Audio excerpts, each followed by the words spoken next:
നമസ്കാരം. Raf talk മലയാളത്തിലേക്ക് അവർക്കും സ്വാഗതം. കേരള ബ്ലാസ്റ്റേഴ്സ് മോഹൻ ബഗാൻ സൂപ്പർ ജയൻസിനോട് തോൽക്കുന്ന ഘട്ടത്തിൽ ഹീസസ് ഹിമെനസിനെ നിങ്ങൾ കണ്ടില്ല, ബെഞ്ചിൽ നിരാശനായിട്ടിരിക്കുന്ന ഹീസസ് ഹിമെനസ്.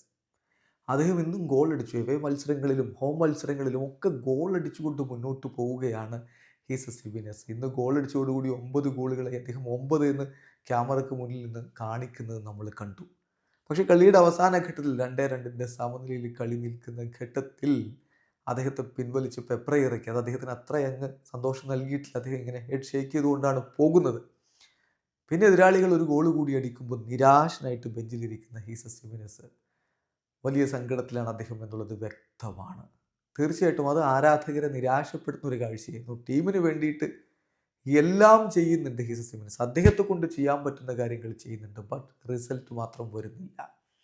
ടീമിലേക്ക് ഏറ്റവും വൈകി ജോയിൻ ചെയ്ത ആളാണ് ദിമിത്രിയോസ് ഡെമൻഡോസിന് പകരം നല്ലൊരു സ്ട്രൈക്കറെ കൊണ്ടുവരുന്നില്ല എന്നുള്ള പരാതികളൊക്കെ കേട്ടുകൊണ്ട് ഇങ്ങനെ നിൽക്കുന്ന ഘട്ടത്തിലാണ് ഹീസസ് ഹിമെനസിനെ കൊണ്ടുവരുന്നത്. ഹിമെനസ് പിന്നെ ഗോളടി മേളം നടത്തുന്ന കാഴ്ചയാണ് നമ്മൾ കാണുന്നത്. ബട്ട് അൺഫോർച്ചുനേറ്റ്ലി ടീമിന് റിസൾട്ട് ഉണ്ടാക്കാൻ പറ്റുന്നില്ല. ഇപ്പോൾ ബ്ലാസ്റ്റേഴ്സ് ഈ സീസണിൽ അടിച്ച 19 ഗോളുകളിൽ 9 ഗോളുകളും അദ്ദേഹത്തിൻ്റെ വകയാണ്. ISL ഇപ്പോൾ ടോപ്പ് സ്കോറേഴ്സ് ലിസ്റ്റിൽ 2ാം സ്ഥാനത്താണ് അദ്ദേഹം ഉള്ളത്.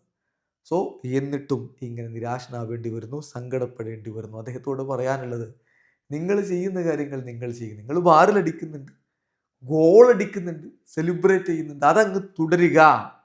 ഇപ്പം നിങ്ങളെ കൊണ്ട് പറ്റുമെങ്കിൽ നിങ്ങൾ ഗോൾഡൻ ബൂട്ട് വാങ്ങിക്കുക, അങ്ങനെ ആഘോഷിക്കുക. ഈ ടീമിനെ കുറിച്ച് ഓർത്ത് നിങ്ങൾ സങ്കടപ്പെടാതിരിക്കുക. കാരണം കഴിഞ്ഞ 8-10 കൊല്ലക്കാലമായിട്ട് ഞങ്ങൾക്കിത് ശീലമാണ്, നിങ്ങൾക്ക് ശീലമില്ലാത്തത് കൊണ്ടാണ് ഈ സങ്കടം. അതങ്ങ് മാറ്റിവെക്കുക. നിങ്ങളുടെ ജോലി നിങ്ങൾ ഭംഗിയായിട്ട് ചെയ്യുന്നുണ്ട്, അത് തുടരുക. അതാണ് അദ്ദേഹത്തോട് പറയാനുള്ളത്. വീഡിയോ അവസാനിക്കുന്ന ഫുട്ബോൾ ലോകത്തെ കൂടുതൽ വിശേഷങ്ങളുമായി റാഫ് ടോക്സ് കൊണ്ടുവെത്താം.